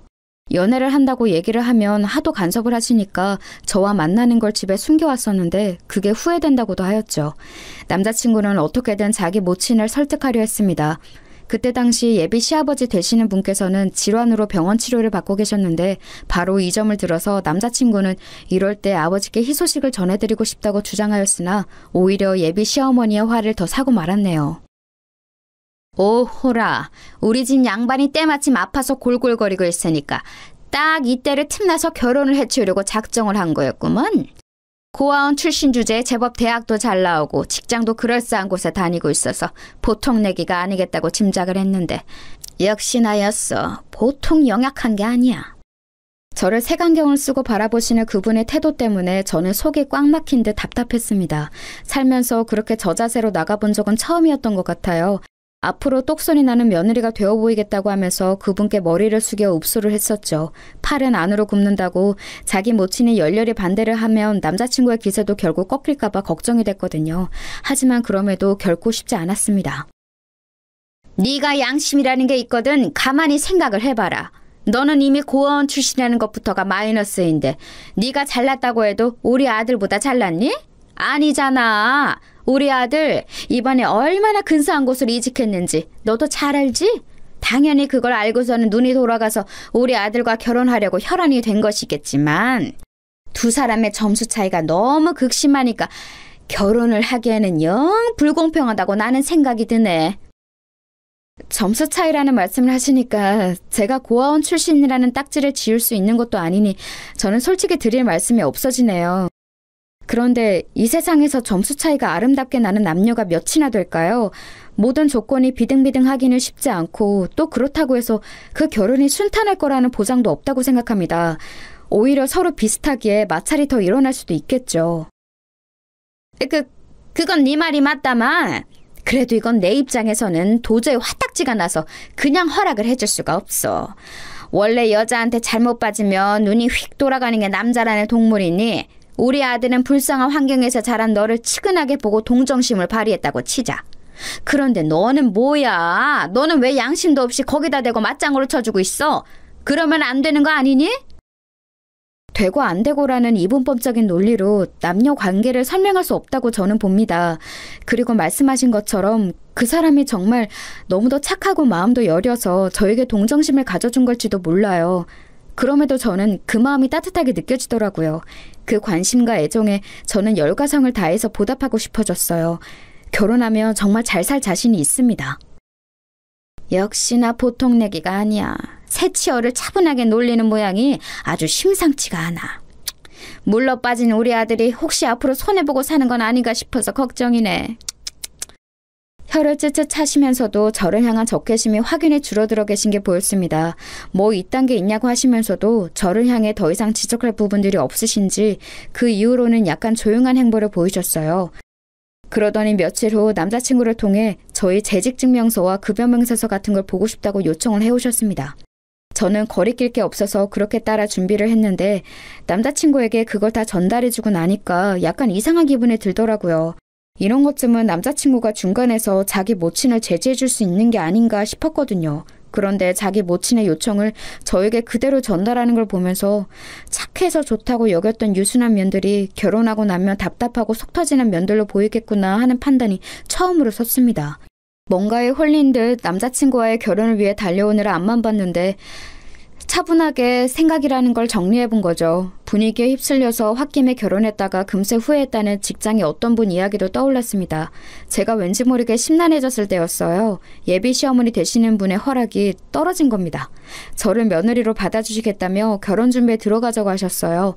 심란했던 것도 있고 저는 화들짝 놀랐죠. 그분은 가만히 계산기를 두드려 보니까 저를 며느리로 맞이하는 게 장기적으로 손해보는 것 같지는 않다고 하시면서 결혼에 대해 진지하게 한번 논의를 해야 하니까 식당 예약을 하라고 하셨습니다.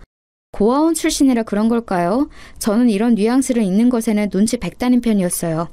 식당 예약부터 저를 가늠하시고자 함을 알았습니다. 남자친구에게 그분의 평소 취향을 세세히 물어보았고 음식은 물론이고 인테리어와 위치 같은 곳까지 흠잡을 데 없는 식당으로 골랐습니다.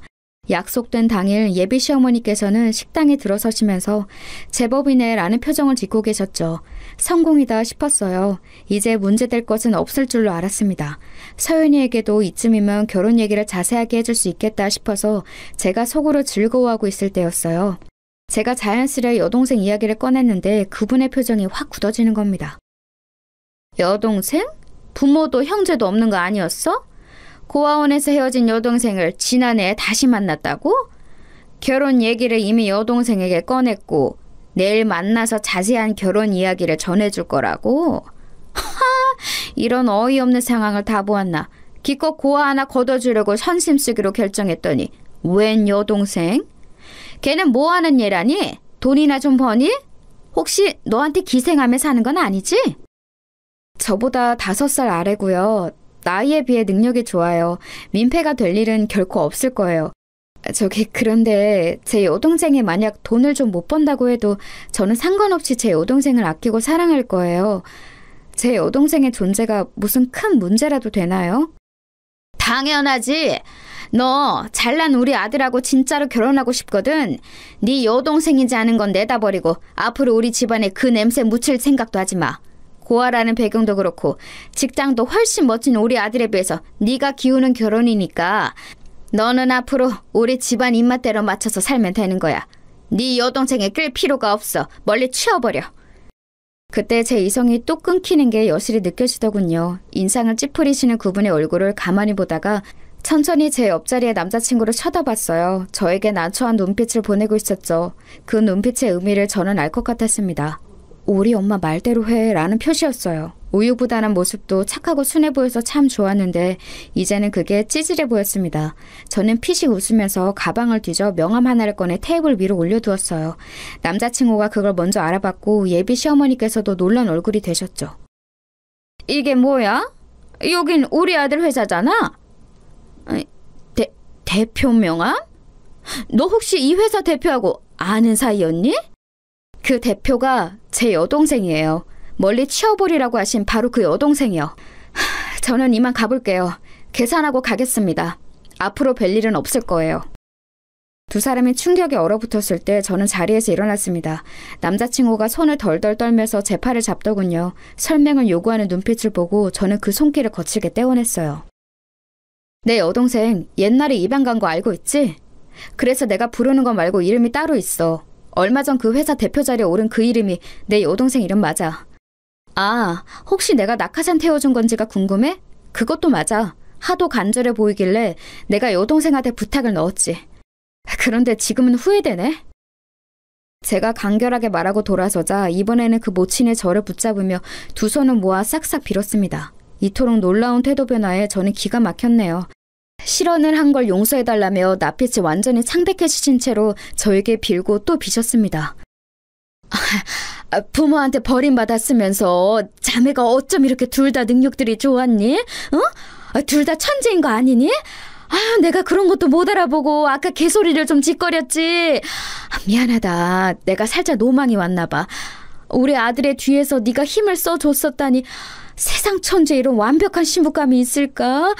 우리 아들이 복을 받은 거였어. 네, 그리고 방금 그 복을 뻥 걷어찼죠. 미란 한 줌 얻다는 듯 제가 웃으며 말했을 때 그분은 몸에서 힘이 쭉 빠지셨는지 옆으로 털썩 쓰러지셨어요. 넋이 나가 계셨죠. 남자친구는 놀라서 자기 모친을 부축하다가 혼란스러운 눈으로 저를 쳐다봤습니다. 앞으로가 걱정인 모양이었어요.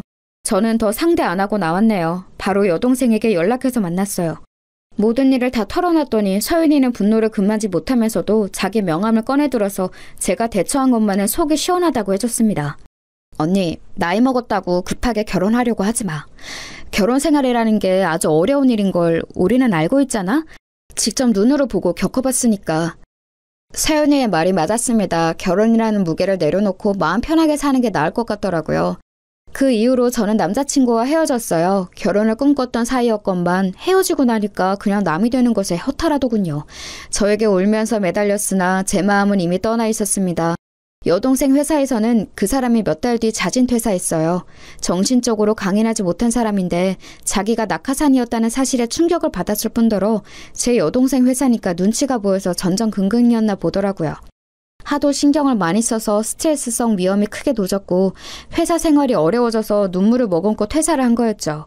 들렸던 후문으로는 저와 헤어진 이후로 자기 모친에게 원망을 쏟아내며 많이 싸운 모양인 것 같았네요.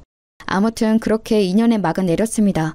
그 이후로 저는 더 멋진 인연을 만나서 행복한 시간들을 지금껏 보내왔으니 과거를 과거로만 묻어둘 수 있어서 다행이라고 생각 중이랍니다.